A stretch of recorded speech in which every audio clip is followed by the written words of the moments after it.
Tomo 3, capítulo 28. Enero 12 de 1900. Diferencia entre el conocimiento de sí mismo y la humildad. Encontrándome en mi habitual estado, mi amable Jesús ha venido en un estado que daba compasión y tenía las manos atadas fuertemente y el rostro cubierto de salivazos, y algunas personas lo bofeteaban horriblemente. Y él permanecía quieto, plácido, sin hacer ni un movimiento, ni tampoco emitir ni siquiera un lamento, y ni siquiera un movimiento de pestañas para demostrar que él quería sufrir estos ultrajes. Y esto no solo era externamente, sino que también era internamente. Qué espectáculo tan conmovedor de hacer despedazar los corazones más duros. Cuántas cosas decía aquel rostro con los salivazos en el ensuciado del fango. Yo me sentía horrorizar y temblaba y me veía toda soberbia delante de Jesús.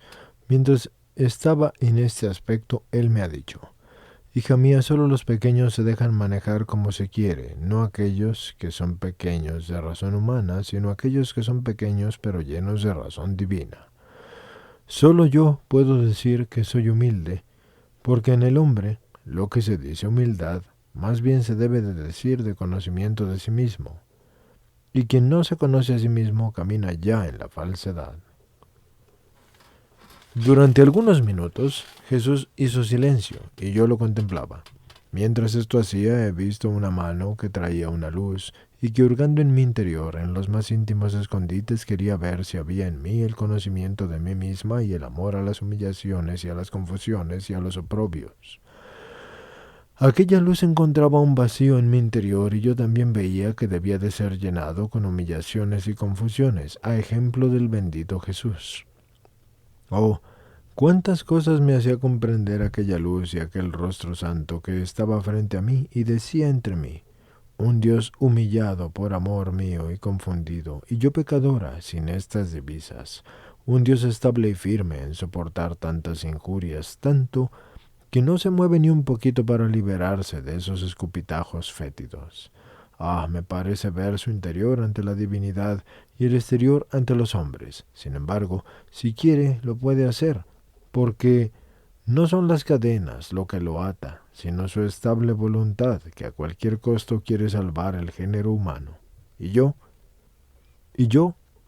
¿Dónde están mis humillaciones? ¿Dónde la firmeza, la constancia en el hacer el bien, por el amor de mi Jesús y por el amor de mi prójimo? Oh, qué diferentes víctimas somos, yo y Jesús, porque de hecho, no nos parecemos en nada. Mientras mi pequeño cerebro se perdía en esto, mi adorable Jesús me ha dicho: mi humanidad estuvo llena solamente de oprobios y de humillaciones, tanto de derramarse afuera, y he aquí por qué ante mis virtudes tiembla el cielo y la tierra. Y las almas que me aman se sirven de mi humanidad como una escalera para subir a probar algunas gotitas de mis virtudes. Dime, ante mi humildad, ¿dónde está la tuya? Solo yo puedo gloriarme de poseer la verdadera humildad. Mi divinidad está unida a mi humanidad y podía obrar prodigios en cada paso, en cada palabra, en cada obra. Y en cambio, voluntariamente yo me restringía en el cerco de mi humanidad y me mostraba como el más pobre y llegaba a confundirme con los mismos pecadores. La obra de la redención, en poquísimo tiempo yo podía hacerla, y aún con una sola palabra. Pero quise, durante el curso de tantos años y con tantos trabajos y sufrimientos, hacer mías las miserias del hombre. Quise ejercitarme en tantas diversas acciones para hacer que el hombre fuera todo renovado y divinizado, aun en las mínimas obras, porque realizadas por mí, que era Dios y hombre, recibían un nuevo esplendor y quedaban con la marca de las obras divinas. Mi divinidad escondida en mi humanidad, con descender a tanta bajeza y sujetarse al curso de las acciones humanas, mientras que con un solo acto de mi voluntad yo habría podido crear infinitos mundos, consentir las miserias, las debilidades de otros como si fueran suyas. con verse cubierta de todos los pecados de los hombres ante la divina justicia, y que debía pagar con el precio de las penas inauditas y con el desembolso de toda su sangre, ejercitaba continuos actos de profunda y heroica humildad. He aquí, oh hija mía, la diferencia grandísima de mi humildad con la humildad de las criaturas, que ante la mía apenas es una sombra, aun la de todos mis santos, porque la criatura es siempre criatura, y no conoce cuánto pesa la culpa, como la conozco yo. Aunque sean almas heroicas, que a mi ejemplo se han ofrecido a sufrir las penas de otros, pero éstas no son diferentes de aquellos de las otras criaturas, y no son cosas nuevas para ellas, porque están formadas del mismo barro. Además, el solo pensar que esas penas son la causa de nuevas adquisiciones y que glorifican a Dios es un gran honor para ellas. Además de esto, la criatura está restringida en el cerco donde Dios la ha puesto, y no puede salir de esos límites con los que Dios la rodeó. Oh, si estuviera en su poder el hacer y el deshacer, ¿cuántas otras cosas harían? Y cada uno llegaría a las estrellas. Pero mi humanidad divinizada no tenía límites, sino que voluntariamente se restringía en sí misma.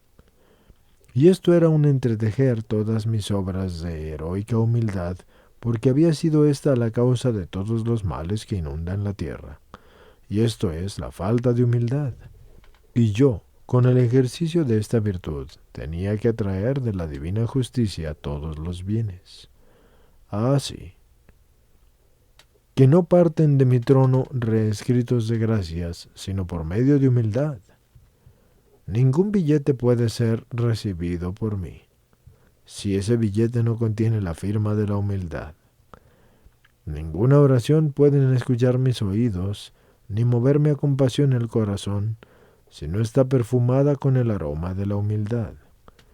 Si la criatura no llega a destruir el germen del honor y de la estima, y esto se destruye con llegar a amar el ser despreciada y humillada y confundida, sentirá un entrelazamiento de espinas alrededor de su corazón y advertirá un vacío en su corazón que le dará siempre fastidio y la volverá muy desemejante de mi santísima humanidad.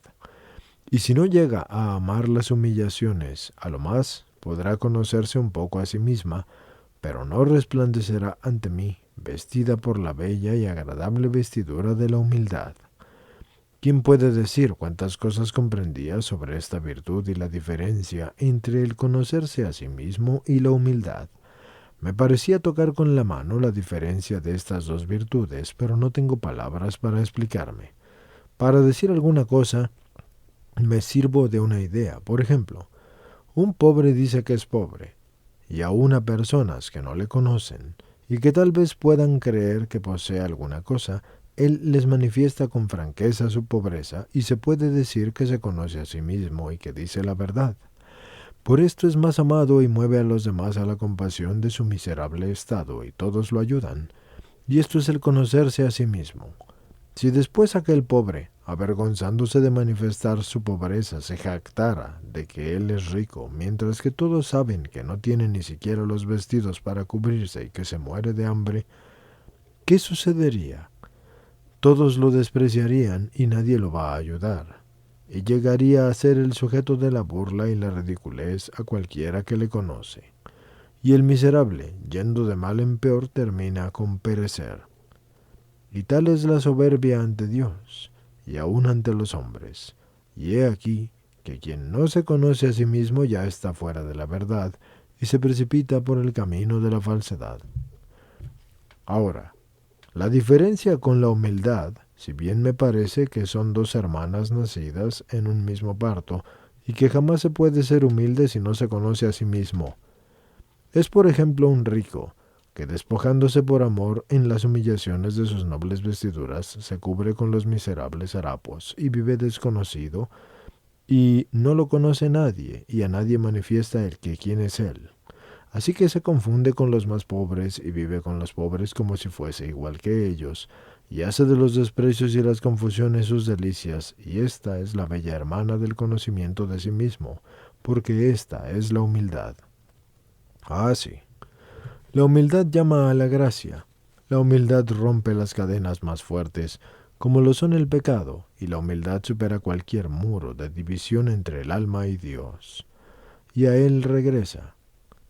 La humildad es la pequeña planta, pero es siempre verde y florida. No está sujeta a ser roída por gusanos, ni tampoco los vientos, ni las granizadas, ni el calor podrán hacerle daño ni marchitarla mínimamente.